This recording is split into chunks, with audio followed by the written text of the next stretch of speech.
It is a great privilege to introduce to you our speaker for today. Our speaker graduated at Malaya Elementary School in 2009. Then, he went to Mindanao Community School Incorporated in 2013 during his secondary school. And he graduated at New Light Seminary in 2018. Our speaker is currently a pastor at Riverside Baptist Church for 5 years. Talented, ever dedicated, and kind-hearted pastor. Help me welcome our guest speaker for today, Pastor John Mark Levita.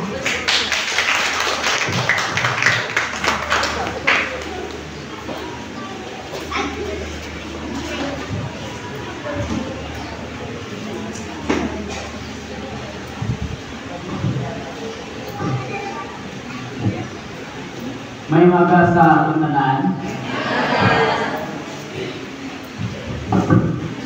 Check. Okay. So nabili mo daw mamay kay damo ka pilian.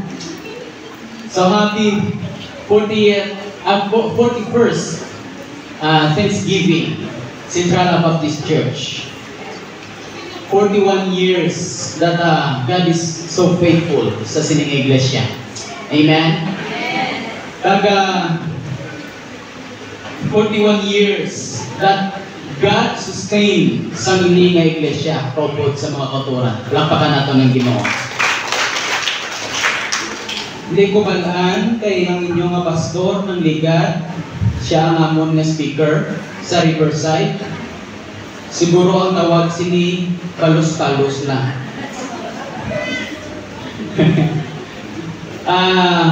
Nako akong kalipay tungod kay makaspeak ako sa siningatingon sa inyo, sa mga kauturan, sa sining iglesia. Ang atong nga text, John chapter 13, verse 34 to verse 35.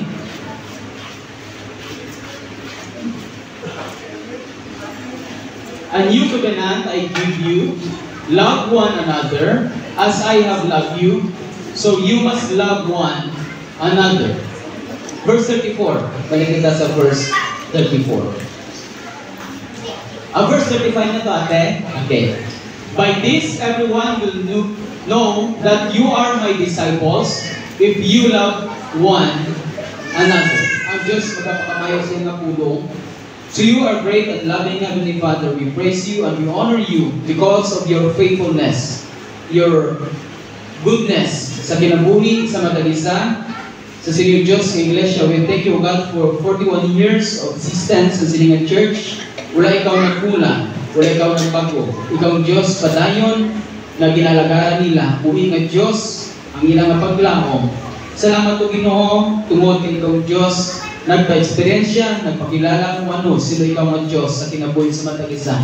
That's why in this Thanksgiving celebration, this is our expression sa namon niya pagpasalamat nila sa imo toward sa imo ginahimo sa matag-isa.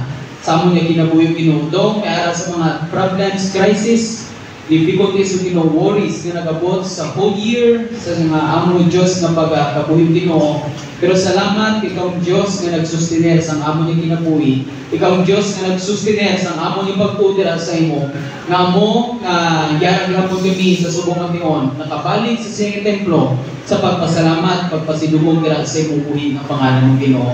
O Holy Spirit, we're asking sa imong Diyos nga illumination na kung ano man ang among mabatian. Amon Diyos nga abrihan ang among nagipusoon pangunahuna na mag-acceptable ang among batong kami sa imong Diyos pagpanudlo, sa imong paghangkat, sa imong mga pulong Ginoo, gamitan man ako nga iwanakan sa pagpahayag sa imong mga pulong Ginoo. Sa imong tanan kay mga kadungganan. In Christ we pray. Amen and amen. So sa liwat, happy Thanksgiving Day sa sining iglesia. Natawa imo nga tupad pe kung happy man. Natawa pe. Kanami sa naagdan na kaina kay praises and testimonies sa mga kauturan. Lain-lain ang eksperyensya sa subong na tuig. Amen? Lain-lain ang aton nga prayers sa subong nga tuig. Lain-lain nga pagpakamayo ang aton nga nadawat subong nga tuig. Pero isa lang nga Diyos ang aton nga ginabalikan sa pagpasalamat sa siningaga. Kalampakan nato ng Ginoo. Ang iban may nagahiti. Di ko balan kung nasupad o kung nalipay. But Thanksgiving, this is our expression. This is the common expression of God's believers unto His God. It is because God is faithful. Amen? Kung kita anak sa Diyos, this is a common expression of us. Hello? Romans chapter 1, verse 18 as sa verse 25. Nagpasalamat kita sa Ginoo. It is because tama ka or sa aton bukos nga pagkabuhi sa bilog na tuig, ginapakita kinsang Diyos kung paano siya kamayo sa aton nga kinabuhi. Di na to kay natong may testimony nga may arapat sila nga kagabi sa ospital. Di na to si ma'am ara sa dira. Sa sini nga situation, sa sinang experience siya, na makahangga daw budlay magpasalamat. Hello? Pero kung mag-focus lang kita sa sinang situation, mabudlayan din kita. Magpasalamat sa Ginoo sa siningaga. Pero kung maglantaw kita sa ibang nga bagay, damo kita sa pwedeng pasalamatan sa Ginoo. Amen? So, it is an outward expression. Sa may ara kita, sa sulod sa aton nga kagipusoon, sa ginhimo sa Ginoo sa aton sa bukos nga tuig. Kaya imagine, sa bilog na tuig, isa lang kaadlaw ang aton nga gindahit sa pagpasalamat sa Ginoo. Gani ang balibong matupad, itodo mo na. Liwat na galing-galing. Ang ibang may gabal, itodo mo na. Kung mga sugaron ikaw, tinamang sugaron din natin. Huwag mo kung sugaron ikaw sa itong mga panahon, mahilig, nga balaan ko na, kaya mahilig man ko sa ito ka. Nakupas ka kayo. Mahilig kita iya sa todo mo. Muli namin ko kaisa, kung yung bala mga sugarol, kag mga dati nga palahubog ma-convert, mahilig kita magtudo. Pastor, isa akong kalikso na. Hello? Pastor, kung dati hatag ko, 5 ka case na bit, subong 10 ka case na subdits. Hello? Ito ka namin, no? Kaya namin na lang taon ng simbahan, tungod kay gin pa-improve it. Hello? Kagang inyo nga pastor, kalipay na gid ka ginapabugay na gid kami kung may mga pastors fellowship kami. Nga namin ang inyo nga simbahan. Hello? Kalapakan ng Ginoo. For 41 years, kagang inyo nga pastor, 27 years nga nag-serve sa sining iglesia. Sa iya pala nga pag-atag sa iya sang tema ninyo sa subong nga Thanksgiving, isa sa akong naununa, for 27 years sa iya nga pag-serve sa sining church, finally, nakita na niya ang harvest sa tanan niya nga pagpangabulan. Amen? Siguro kung ay isang may dinabatsyag, kahapon natupod ni Samon dito sa Bagong Bayan. Galing kay pagdulhog po. Amon nga sudan dito kapon pastor, tuhod nga baka, pero pagdulhog mo, kapangita ka duman ka. Doging galing duman niya pinaon mo ka lagi. Okay. Harvest of love and gratitude. The word harvest, this is an agricultural term. Sino nagapanguma diri? Sino may mga livestock diri? This is an agricultural term. Kag maghambal kita nga harvest, this is the most exciting part sa isa ka farmer. Amen? Because after all, sang iyang labor, finally, at last, masagamsaman na niya ang tanan niya nga pagpangabudlay. Grabe nga tamo, masagamsaman. After 41 years, finally, anong kitabi? Finally, ay mahina, finally, this is the exciting part because from now on, nag-harvest na kita sa aton nga pagpangabudlay sa pag-alagad sa Ginoo. Amen? Hindi magamuini ang iglesia, hindi magtawhay ang inyong pastor kung walay kita nagapangabudlay sa buluhaton sa Ginoo. But behind that, na nagapangabudlay kita, it is because of your great love sa atong buhing nga Ginoo. Hello? Sige ka mo ka practice sa kada sa Padu worship team. Karami diri sa inyo iya. Ang nanay kita nga pangunan, palakpakan ng Ginoo sina. Kung ako abi ang bata, nanay mo nag-practice. Member ka sa worship team, di daw mahuya ka man, tinanay mo gani ato doon. Hello? Sige kita kaya for para sa buluhaton sa Ginoo. Because of our great love sa aton nga Ginoo. Naaway kita mo gauntag sa pagpanglantaw sa buluhaton sa Ginoo. Naaway gid nga nagauntag ang simbahan sa pagpanglantaw kung paano ipa-improve pagid ang ini nga iglesia. It is because of our great love sa aton buhi nga Ginoo. Hello? Tama ba? Nga nagasuporta kita sa inyo nga post-pastor. Kaya man pwede man ipabayaan na nasa dapat siya man pastor. Hello?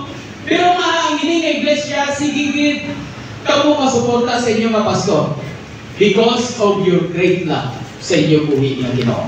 Sa aton buhi nga Ginoo. Amen ba? Nga ang pag-abot sa buluhaton sa Ginoo, kita nga mga anak sa Diyos, nga nangin madilasipon kita, it is because of our great love sa aton great nga Ginoo. Amen? The only thing who pushes us sa paghimo sa buluhaton sa Ginoo, it is because of the love nga gin-inject sa Ginoo sa tagipusoon sa matag-isa. And it is a gift, actually. Hindi tanan nga anak sa Ginoo may ara sa tagipusoon, may gugma pag-abot sa buluhaton sa Ginoo. Talampakan nato ng buhay ng Ginoo. Back unto this church, praise the Lord, is because nakita na ko, nanging witness ako sa inyong gugma sa Ginoo. Amo nga may anak kamo sa gugma sa buluhaton sa Ginoo. Amen ba?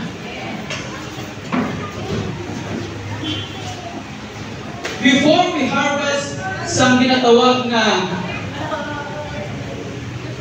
gugma sa naton sa buluhaton sa Ginoo mo ini. Sa aton nga verse, magbalik kita. John chapter 13, verse 34. Amo ini. A new covenant I give you. Love one another. Ang balin mo tupad din palangga. Ang balin. Lami kaya nang niligay nun biniya nga term, no? Liwat, palangga. Surprise. Ang balin palangga. Love one another. Pero ang sunod sina, as I love you. To those who receive the love of the Lord, we have to love one each other. Nga kinanglan natin nga magigugma, number one, before kita mag-harvest sa atong nagugma sa buluhaton sa Ginoo, amo ini ang rason. Number one, it is because Christ loved us sacrificially. In verse 34. Christ loved us sacrificially. It is the command of God. It was given to His disciples the night before His crucifixion. After 3 years, sa ila nga pagpupod-upod sa kay Kristo, after 3 years nga ginatuluan sila ni Kristo, gina-disciple sila ni Kristo. Now, John chapter 13 verse 34, this is the final commandment of Jesus Christ unto His disciples, to love one another. Iluwat balik mo tupad, palangga. Ang mabiling hambal sa Ginoo, magpalanggaanay kita. Mabalanta na karam. Love one another as I have loved you. Hello? Love, this is an attribute of God. It is one of His character. Sa theology, ginatawag na muli ni the shared attribute of God. So kung magantag kita ng shared attribute of God, this is the attribute na ginpasa niya sa tao. Ginhatag niya sa tao, ang Diyos gugma, kagipasa niya ini sa tao, abot na ang tao, maging mahilig gugmaon man. Hello? Nga nagkaroon sa gugma ang tao, it is because ang Diyos, siya ang Diyos na una na naggugma sa imo sa akon, kag siya ang Diyos na nag-inject sini sa tagipuso sa tao, kung paano magpalangga sa isang katao, upon sa isa kabagay. Hello? Galing kay ang tao mo ini, ang problema, kay distorted ang aton nga pangunahuna because of sin, distorted ang aton nga panglantaw because of sin, napili doon ang katong-katong nga pananggaon. Hello? Yambot, kung mapupunta ka mo, tanan-tanan, no yun ang yuget. Tanan nga tao nga nagapalipod sa inyo, no yun ang yuget. Kaang makipahay nyo nga iba, no yun ang yuget. Sabudlay, no? Pero ang ni Jesus Christ, love one another.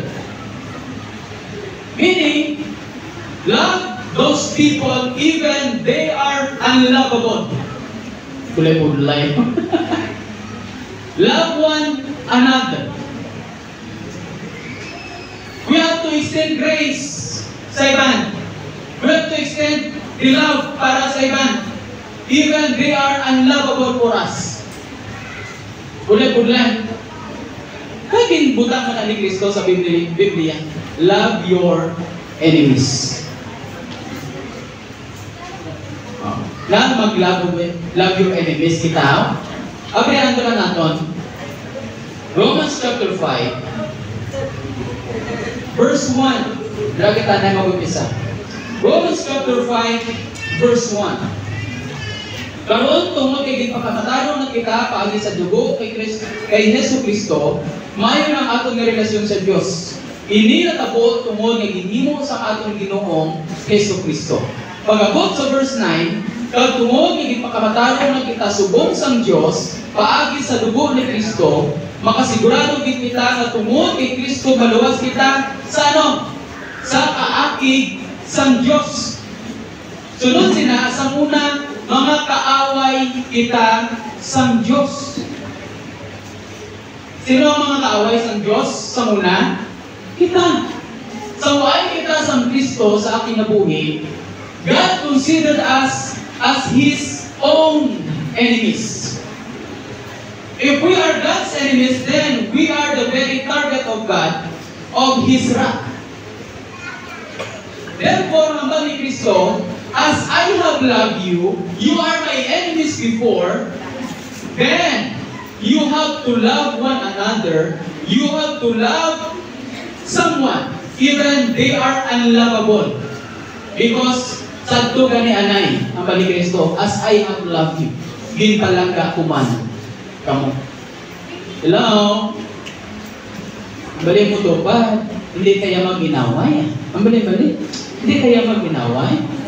Kaya ang bali Kristo, magpalagaanay kita. Hello? Romans chapter 5 verse 1, we are the receivers of God's mercy. We are the receivers of God's righteousness. We are the receivers of God's love. Therefore, ang bali Kristo, you have to love one another. In the reflection, o siningon, kung magpalangga ikaw sa iban, palanggaan mo mautol sa kay Kristo, palanggaan ang mga tao, bisan daw hindi sila karapat-dapat palanggaon, lumaugot-ugot ka na tani. But because of the love that we have received, kinanglan i-reflect nato ini sa iban. Hello? Extend love. The first organization sa panahon ni Kristo, ang ilang mga disipulo, kung sa aton yung panahon, the only organization that was built by Jesus Christ, na makilala sila pinaagi sa gugma. After na nagkayag si Kristo, the organization na gindili niya, ang ilang identity, ang disciples, gugma. Hello? Pag maghambal, dapat na tumuluong ang makita sa inyo, gugma. Kaya mo ini ang nagbilin ni Kristo bago siya inlansang sa cross. Anong bigilabing gugma? Ay mahina, gugma. After 3 years, damos ang itudlo si Kristo sa ila, the Beatitude, Sermon of the Mount, about miracles, kung ano ka, about character, about faith, damos ang itudlo si Kristo sa ila. Pero nga ang pinaka-final na commandments ni Kristo, love one another. What is the impact of this sa aton nga pag-alagad sa Ginoo? Ano ang impact niya sini? Anong gawin sa aton nga journey sa pag-alagad sa inyo? Ang abilidad, why simpulos para sa kay Kristo. Ang ihibalo, nanumog sa Ginoo, why simpulos para sa kay Kristo. Ang theology, to perform miracle, their courage, their faith is nothing without love. Hello? Bisan ano ka kamayo mag-play? Gaano ka kamayo magkanta? Gaano ka kamayo magwali? Gaano ka kamayo mag-prayer? Ano kadalom ang imong theology? That is nothing without love. Hello? That's why the last and final commandments of Jesus Christ unto His disciple is love. Hello? Do you want to be more effective sa imong pag-alagad sa Ginoo? Learn to love. Hello? Gusto mo magmaayo pag ikaw mag-lead sa worship? Maayo pag ikaw mag-lead, mag-play sa instrument? Learn to love. Amen? First, you have to learn how to love your God. Hello? Kag isa ini ka bagay ka doon madali man lang, learn to love. From doon, bulay gini. Hello? Eh kung isipon sa oras pa lang, if you love the Lord, you have to love sangkay na ginhatag sa Ginoo. If you love the Lord, you love how to play para sa Ginoo. Hello? If you want to be more effective, if you want to be more joyful sa iyong pag-alakad sa Ginoo, hambal ni Kristo, you have to learn sa pag-express sa buong. Hello? Tanan kita liwat love. Ay mahina. Love. Hindi ko malang kung sila kauras ang ako na time. Okay. As I have loved you, Love one another as I have loved you. The primary receiver of Jesus Christ sa sininga commandment, of course, His disciples. Ama ni Jesus Christ, love one another as I have loved you. Nga man anong ginimo ni Kristo sa 3 years sa iyang mga disciples. May ara nila na pinakaubos kung sa ilang mga panahon, pinakaubos na profesyon. May ara nila na nag-aobra sa gobyerno.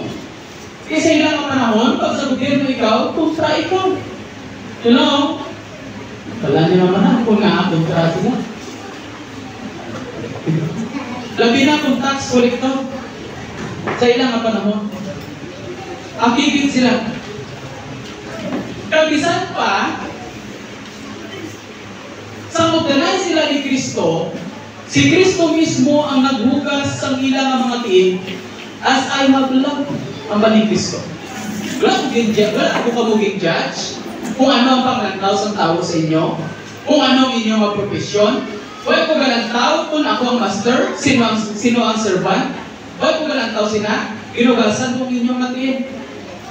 Ang paghugas ng tiil sa ilang panahon, that is the lowliest work sa isa ka servant. Pinakaubos na trabaho sa isa ka servant.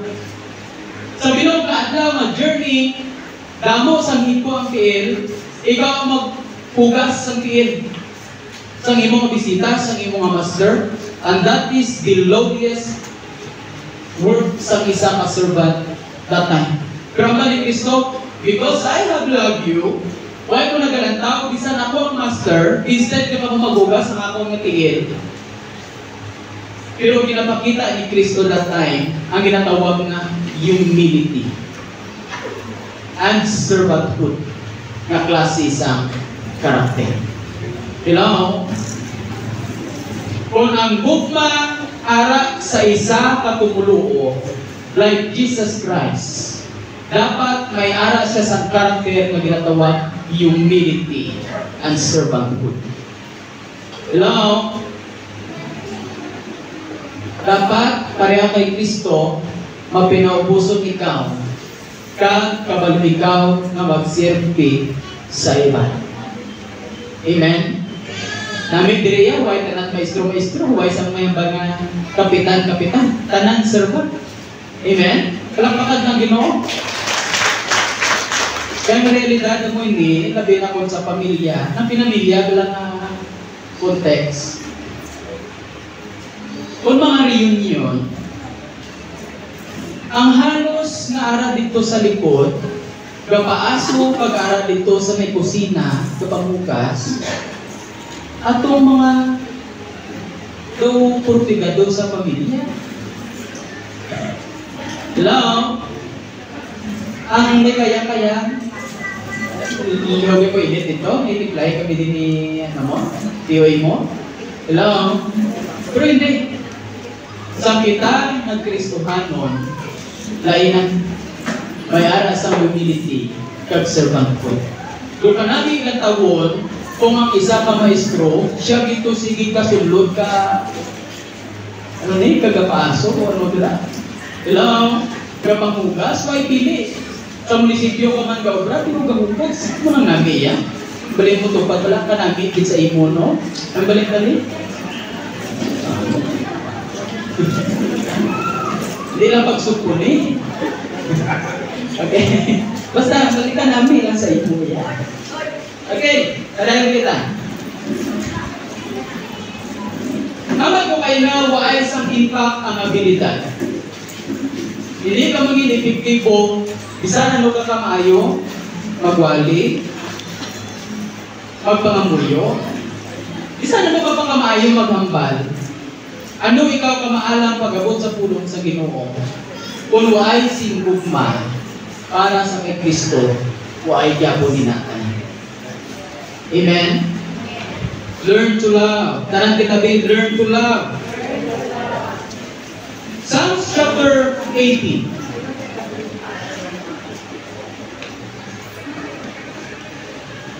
This is the declaration of David. I love you, Lord. my strength. Ginoo, ginahigugma ko ikaw, kag ikaw nga akong nga kusog. Si David, he was known as man after God's own heart. Malapit din siya iya sa tagipusoon sa Diyos. Kaya nga man, I love you, Lord. This is his declaration. Ano ang ginakanta natin sa buong? Goodness of God. I love you, Lord, for your mercy never fails me. David loved to sing sa iya nga Ginoo. It's because he loved the Lord. Hello? Nga si David, gusto din niya nga magsimba because he loved his God. Hello? Nga gusto din natin nga magpasalamat sa Ginoo because we love the Lord. Amen? Budlay nga magpasalamat sa Ginoo kung wais sing deklarasyon nga pareha sa kay David. Budlay nga mag-alagad sa Ginoo kung wais sing deklarasyon nga pareha sa kay David. Amen? This is the declaration of David. For 41 years sa aton nga pag-alagad sa Ginoo, for 41 years of existence ang Silingat Church, hindi ko na kamo ma-question sa inyo nga ginatawag nga gugma sa Ginoo. Ang ako na lang mahambal sa inyong subong, ang balik mo tupad, labi na kung inakilala mo kung taga-dirigit, dugangi na lang ang imo nga gugma sa Ginoo. Ara na naadaan, dugangi na lang. Amen? Ako na challenge po sa life sa inyong mga pastor. Mula mag-pastor for 28 years old po nag-pastor na po. 20 years old. Nag-pastor na po. Budlay. Okay, labi na kong paisa. Hindi kita iwasan. May mga argumento sa sulod sa simbahan. Budlay mag-pastor. Pero kay palanggang mong Ginoo, huwag ka sa Diyos. Hello?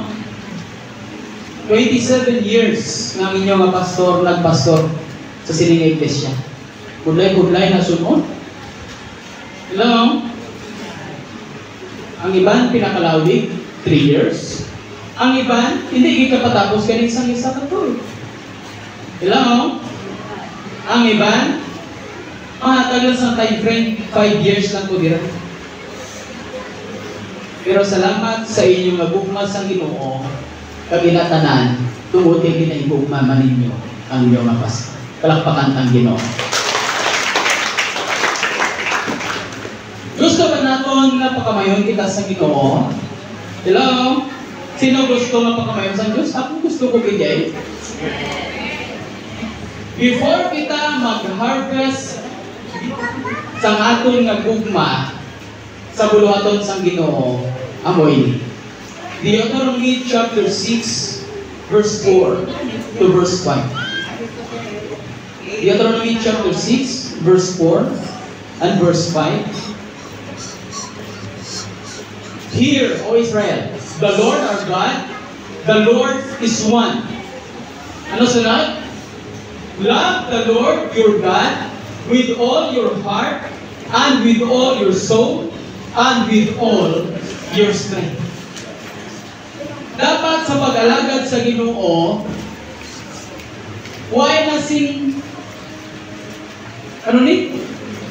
reservation? Hello? Mag-alagad naman ang kita sa Ginoo, kung ang bago kaina, lubos-lubosan na lang. Amen? Gusto natin na parang pakamayuhan kita sa Ginoo, pero muli, if we love the Lord, then lubos-lubosa ang pag-alagad sa Ginoo. Deuteronomy chapter 28, verse 1 and in verse 3. This is the principle of blessing. Deuteronomy chapter 28, verse 1 and in verse 3. If if you fully obey the Lord, your God, and carefully follow His commands, I give you today, the Lord your God will set you high above all the nations on earth. All this blessing will come on you and accompany you if you obey your God. You will be blessed in the city and blessed in the country. Balik kita sa verse 1. Gusto na ito na pagkamayon kita sa Diyos. Hello? Naginhatag ko kayo na kung mag-alaga kita sa Ginoo, kung tuod nga palangga niyong Ginoo, lubos-luboso na ng ginapag-alagad. Kaya mo ini, in verse 1, if you fully and carefully obey the Lord. Ang requirements ng Ginoo, before kita magkatubira, this is the principle of blessing. The principle of blessing, if you obey, blessing. But if you disobey, curse. So, ang ginahambal sa Ginoo in this verse, we have to obey the Lord. Pero paano? Ano? We have to fully obey His commands. Kaya naghambal ang Diyos dira, partially obey. Partial obedience in theology is still disobedience. Hello? Nang to pariha ba lang naging subo pa mabakal ka mantika? Kinatagan ka sang 10 piso, no? Sino ka taksi diri sa tobe? Sino kaabot pa sina? Kaya bisan sa tuya, mga babae, hindi kita mag-taksi. Ha? Kami gasman diri magsabi. Di ko pala. Ano ka ba ihabla doon isubukan ni nanay mo mga bakal mantika? To, tayo makatumantika, mga arijis. Kasi ito panahon, jis yan, dako na nangangapital sa taksi. Pagkakat mo sa tindahan, nagyan mo damo ka taksi, yung taksi mo na ito yung bakal sa imo. Kapitalan na yun. Isnanay mo ito, nagtakaan mo kaya nga karaha, ay na isip niya, nagtakat ka na mo. Dugay-dugay doon, nagkitong doon yung karaha, ay kapakabalik. Igot ka nag-abot, nanay mo doon galaba ito tayo yung liog ka, di na to sandangan, di na to stoto man. Nagtuman ka man, may dalang lagin man yung mantika, pero kadugay sa imo. Hello? That is an example sa partial obedience. Nagtungan ka man, nagbakal ka mantika, pero ang balik mo ito pa, nang hapit-hapit pa. Ang balik ba? Nang hapit-hapit pa. So sa theology, partial obedience is still disobedience. Now this is the requirement of God for all His believers to fully obey and carefully obey His commandments. You want to be blessed? Then obey the Lord fully and carefully. Hello? This church, ang ako niya question today, alam ba gimana yun? Ayaw nato ng Ginoo. Hello? Again, kalangga gimana yan nato ng Ginoo? Amen. Then, show your love unto Him. Through His Word. Hindi ko balaan, diri. Pero halos problema sa Southern Baptist, amoy ni. We are very strong in faith. We are very strong in evangelism. But we are very weak in prayer meeting. Hello? Pero hindi ko balaan, diri. Basi ako ng inyong strength. Pero generally, ako ng problema sa Southern Baptist. Ang iya nga doktrina, pakamatyan niya ginin. Pero pag-abot sa prayer meeting, tama sa kaluyan.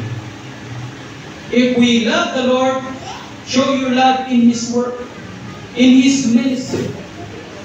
Hello? If we love the Lord, show your love through His servant. Ang inyong mga pastor, ang iyang mga pamilya, ang inyong mga worker. Hello? If you really love the Lord. If we love the Lord, then show your love to His people. The reality mo sini, bisan din ka maato nga simbahan, may mga membro kung kaisa, nga doon hindi man tanda mabuyunan. Hello? Pero may John chapter 13, verse 34 to verse 35. If we love the Lord, then we have to show our love to Him by extending love to His people. Amen? May mga membro sa pamilya, hindi kita ni lulugot-ugot din ikaw. Kapatid, palanggaan ang mga hambal sa Ginoo. Kinanglan mo nga i-express. Kinanglan nga i-reflect ang gugma sa Ginoo. Before sin after, balik kita John chapter 13. After sa hambal niya na love one another, ang ginambal niya, as I have loved you. Before ka magpalangga sa ibang baliki, wala kung paano ka magpalangga sa imong Hello? And after that, nga ma-express naton ang atong dako nga paghigugma sa Ginoo. Then, ma-harvest naton ang ilang nga gugma nga gin-invest naton para sa buluhaton, sa kanakan, sa alagad sa Ginoo. And today, sa inyong 41st Thanksgiving celebration, we are expressing our gratitude sa atong Ginoo for His great love sa aton, kag tungod sa atong nga gugma sa Ginoo sa iya nga buluhaton. This is the harvest of the labor sa aton nga faith, sa aton nga katutok, sa aton nga pag-alagad sa Ginoo. Amen.